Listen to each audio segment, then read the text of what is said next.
नमस्कार, खबर बयार के यूट्यूब चैनल में आपका स्वागत है। टिंकू देवांगन के साथ मैं युवराज सिंह आज़ाद।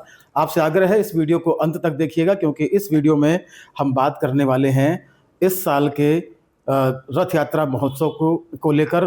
भगवान महाप्रभु जगन्नाथ जी की रथ यात्रा शुरू होने वाली है और इस साल रायगढ़ में जो है, पुरी की तर्ज पर हमेशा उत्कल समाज द्वारा रथ यात्रा का आयोजन किया जाता है।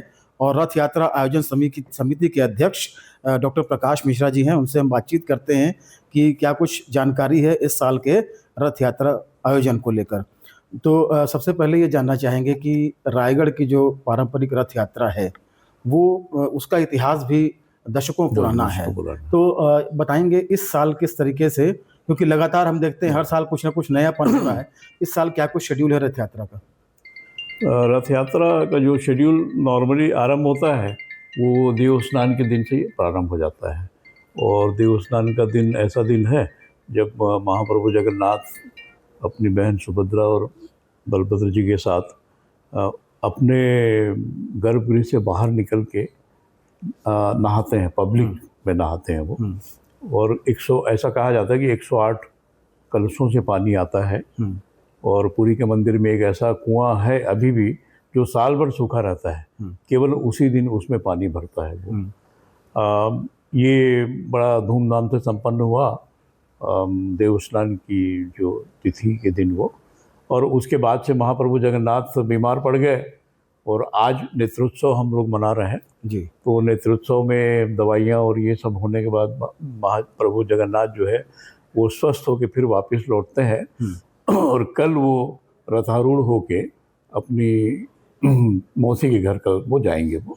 तो कल शाम को जो भी छेरा पहरा और ये होता है उसके बाद महाप्रभु जगन्नाथ रथ में आसीन होंगे जी। और छेरा पहरा को लेकर एक जानकारी चाहिए।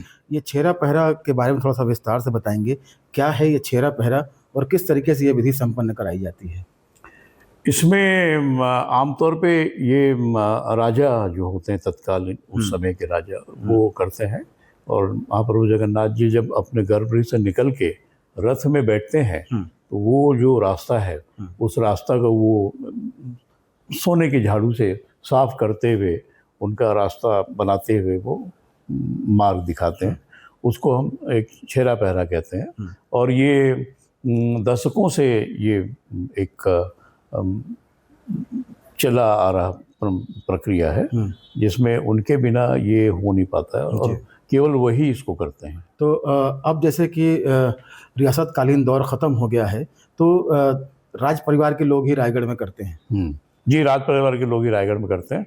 और अभी जो राजा साहब हैं वो मेरे ख्याल से उनकी उम्र 5 साल 6 साल करीब है। तो उनको लेके आया जाता है, उनके घर के लोग गोद में लेके आते हैं और वो करते हैं जी। और बाकी जो राजा साहब हैं देवेंद्र प्रताप सिंह, ये लोग, इनका परिवार भी पूरा, ये लोग साथ में रहते हैं जी। चूँकि ये उड़ीसा से लगा हुआ इलाका है और रायगढ़ के जो जगन्नाथ मंदिर है ये काफ़ी पुराना रियासतकालीन है। तो किस तरीके से जो पुरी की परंपरा है रथ यात्रा को उससे रिलेट कर सकते हैं? कैसे उन तमाम चीज़ों को जो है यहाँ भी जोड़कर किया जाता है? जो हमारा जगन्नाथ मंदिर है ये रायगढ़ में, ये इस क्षेत्र अंचल में एकमात्र जगन्नाथ मंदिर है जो पुरी के मंदिर से लिंक्ड है ये। और जो हमारा मंदिर है और हमारी समिति है ये एक इंटरनेशनल जो जगन्नाथ जी की समिति है अंतर्राष्ट्रीय, उसमें ये शामिल है। और जब भी कोई अंतर्राष्ट्रीय बैठकें होती हैं महाप्रभु जगन्नाथ जी के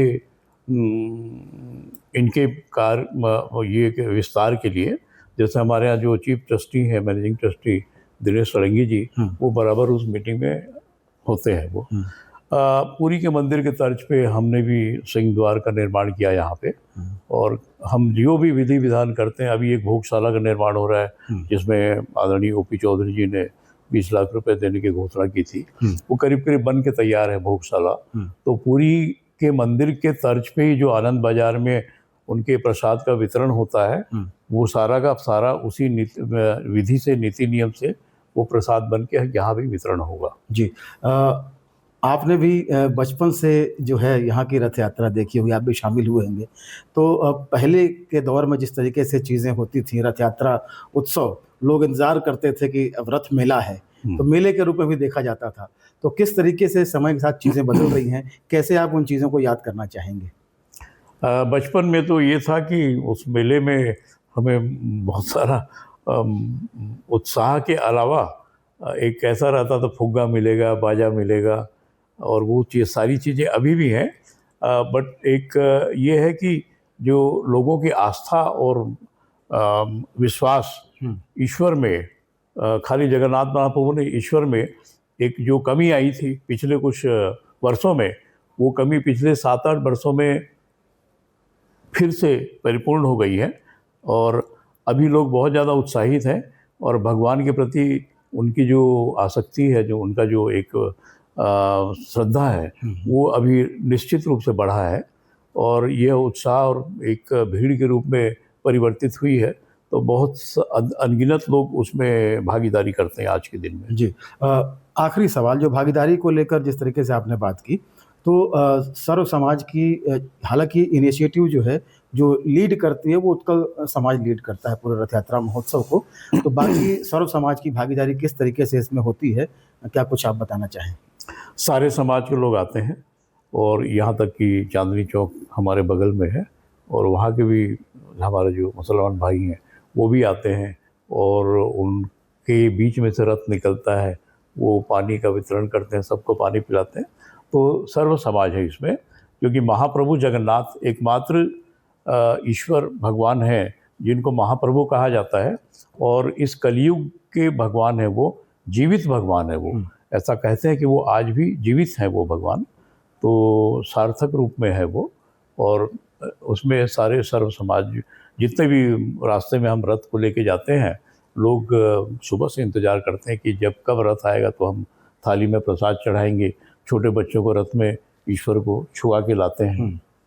ये परंपरा चली आ रही है। जी, बहुत बहुत धन्यवाद बातचीत करने के लिए। और निश्चित तौर पर हर साल, जैसे मैंने कहा, कि इसका स्वरूप जो है विस्तारित होते जा रहा है और जगन्नाथ मंदिर भी जो रियासतकालीन है उसमें भी काफ़ी चीज़ें हम बदलाव देख रहे हैं। और महालक्ष्मी मंदिर भी पीछे तैयार हुआ था, वो भी हमने देखा 3 साल पहले। तो एक अच्छा माहौल 10 दिनों का, 12 दिनों का जो है हम देख पाते हैं इस शहर में, और जो कि एक पुरातन हमारी परंपरा का जो एक हिस्सा कह सकते हैं, जो आज भी बड़ी ही खूबसूरती के साथ जो है वो कायम है और हज़ारों हज़ार लोग इसमें जो हैं भागीदारी करते हैं और मोहल्लों में इसका उत्सव हम देख सकते हैं 10-12 दिनों तक। बहुत बहुत धन्यवाद बातचीत करने के लिए। तो जैसा कि डॉक्टर प्रकाश मिश्रा जी ने बताया कि किस तरीके से इस साल रथ यात्रा महोत्सव, रथ मेला का आयोजन होना है और आने वाले तकरीबन 12 दिनों तक ये उत्सव चलते रहना है और फिर उसके बाद जो दौर शुरू होगा वो होगा देवशयनी का। तो बहरहाल इन 10-12 दिनों में पूरा शहर जो है महाप्रभु जगन्नाथ के की आस्था को लेकर, उनकी मान्यता को लेकर एक मेले के रूप में जो है पूरा तब्दील हो जाता है और यही कुछ हमें ऊर्जा जो है वो देखने को मिलेगी। बहरहाल इस वीडियो में बस इतना ही। खबर बयार के यूट्यूब चैनल को अधिक से अधिक सब्सक्राइब करें, हमारे कंटेंट लाइक करें, शेयर करें और प्लीज़ कमेंट करके ये बताएं कि हमारा ये वीडियो आपको कैसा लगा। जय जगन्नाथ, नमस्कार।